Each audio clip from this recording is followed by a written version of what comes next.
বন্ধুরা, সহজে একটা কিউট আম আঁকা শিখবো আজকে 5 দিয়ে। চলো, প্রথমে তোমরা এরকম একটা লাইন টেনে একটা 5 লিখে নেওয়ার চেষ্টা করবে। ঠিক আমি যেমনভাবে একটা 5 লিখছি, নিচের দিকটা একটু বড় করে। 5 লেখা হয়ে গেলে এখান থেকে ডবল লাইন দিয়ে দাও, এই লাইনটাকে বড় করে উপরে আর একটা লাইন দিয়ে দাও। এবারে ধীরে ধীরে উপরের দিক থেকে একদম রাউন্ড শেপে নিচের দিকে নামিয়ে একটু এসের মতো বাঁকিয়ে দাও। এখান থেকে আবার একটু বাঁকা করে এবার আমি একটু ঘুরিয়ে নিচ্ছি, তোমাদের বুঝতে সুবিধা হবে। এবার সুন্দর করে দেখে নেবে কোথাও বাঁকাটেরা না থাকে, তোমার সুবিধে মতো তোমরা যেমনভাবে সহজ হবে ঠিক এইভাবে দেখো ইজিতে এটা রাউন্ড শেপ করে জুড়ে দাও। এবার যেটা লাইনগুলো ভুল ছিল সেগুলোকে মুছে দাও, সুন্দর করে মুছে নেবে এইভাবে। এবারে এই পারের লাইনটা বাদ দিয়ে ঠিক মাঝখানে হওয়ার জন্য আমি এই দিকে লাইন টেনে বোটাটা এঁকে নিলাম।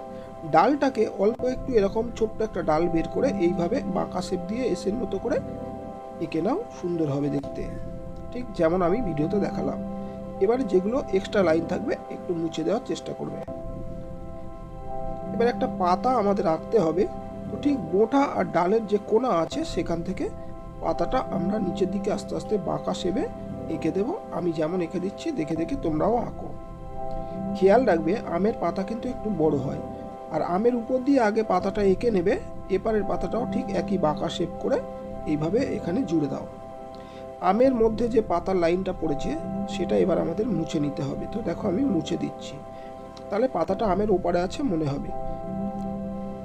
এবারে ব্রাউন কালার নিয়ে আমরা গাছের ডালটা, যেটা আমের বোটার উপরে একটু ডালের টুকরো রয়েছে, সেটাকে ব্রাউন কালার দিয়ে ভরে দিচ্ছি। তো তোমরা বাদামি রং দিয়ে এইটা ডালটাকে ভরে দিও।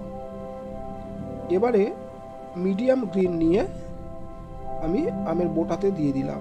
এবার পেন্সিল কালার অর্থাৎ গ্লাস মার্কিং পেন্সিল নিয়ে আমি আমের যে পাতার মাঝখানে শিরাটা করে দিলাম। লাইট গ্রিন নিয়ে আমি আমের পাতাটাকে সুন্দর করে ভরে দিচ্ছি। তোমরাও ঠিক দেখে দেখে যদি এমন করে রং করো, খুব সুন্দর রং হবে এবং সুন্দর আম তোমরা এঁকে ফেলতে পারবে। তো দেখো পাতাটা গ্রিন করে দিলাম, লাইট গ্রিন। ঠিক সবুজ যে গ্লাস মার্কিংটা দিয়ে পাতার শিরাগুলো করে দিচ্ছি আমি এইভাবে। তোমাদের যাদের গ্লাস মার্কিং থাকবে না তারা কুশিয়ান ব্লু দিয়ে করতে পারো। তো এইভাবে দেখো আমি বাইরের লাইনটাকে টেনে দিলাম, তাহলে একটু উজ্জ্বল হবে, ফুটে উঠতে বুঝতে সুবিধা হবে, একদম স্বচ্ছ দেখাবে, দেখেছো? এবারে ইয়েলো রং বা হলুদ রং নিয়ে সুন্দর করে আগে সম্পূর্ণ আমটাতে সুন্দর করে ধীরে ধীরে ভরে দেবে। তো খেয়াল রাখবে রং করার সময় টানগুলো যেন ঠিক উপর নিচে, যত মাঝখানের দিকে যাবে দেখো আমি উপর নিচে করে টেনেছি। তো চেষ্টা করবে রং কোথাও যেন না সাদা রয়ে যায়, মানে ফাঁকা থেকে যায়। আর রংটাকে যতটা সম্ভব তোমার যেভাবে সুবিধা হবে সেই একটা ভাবটা বেশিরভাগ রাখার চেষ্টা করবে, তাহলে রং খুব সুন্দর হবে।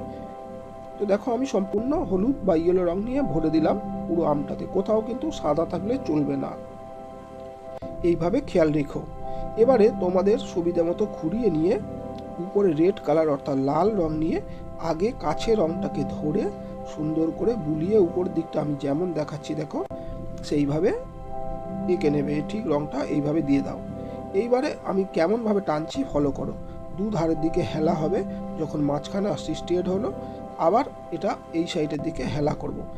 এইবারে লাল রংটা উপরের দিকে গাঢ় হবে, নিচের দিকে কিছুটা হালকা চাপ দিয়ে আস্তে আস্তে নামিয়ে এইভাবে ছেড়ে দেবে। দেখো আমি যেমন দেখাচ্ছি চেষ্টা করলে তোমরাও পেরে যাবে সুন্দরভাবে এরকম করে কালার করতে। কালারের সময় একটু ধৈর্য রেখে করবে। এবার অরেঞ্জ কালার নিয়ে ঠিক যেখানে রেড বা লাল রংটাকে ছেড়ে দিয়েছি সেখান থেকে অরেঞ্জ রংটা শুরু হবে। তো অরেঞ্জ রংটার ক্ষেত্রেও একই ব্যাপার, নিচের দিকে যত নামতে থাকবে তত কিন্তু আস্তে আস্তে লাইট করে দেবে।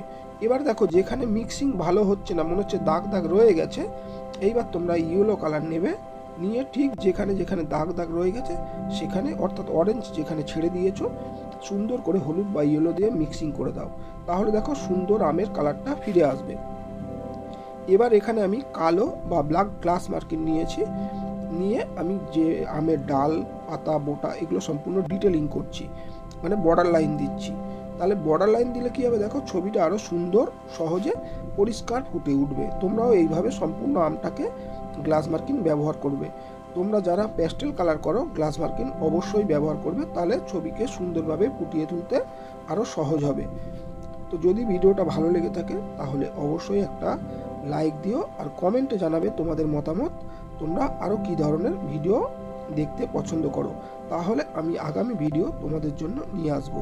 আর শেষে বলবো তোমাদের মতো ছোট্ট বন্ধুদেরকে ভিডিওটা দেখার সুযোগ করে দিও, যাতে তারাও তোমাদের মতো সহজে আম আঁকা শিখতে পারে। তো দেখো এইভাবে আমি বর্ডার লাইনগুলো করে দিচ্ছি, পাতা শিরাগুলোকে একটু দিয়ে দিলাম। তো অবশ্যই সবাই ভালো থেকো, চ্যানেলটা সাবস্ক্রাইব করে দিও।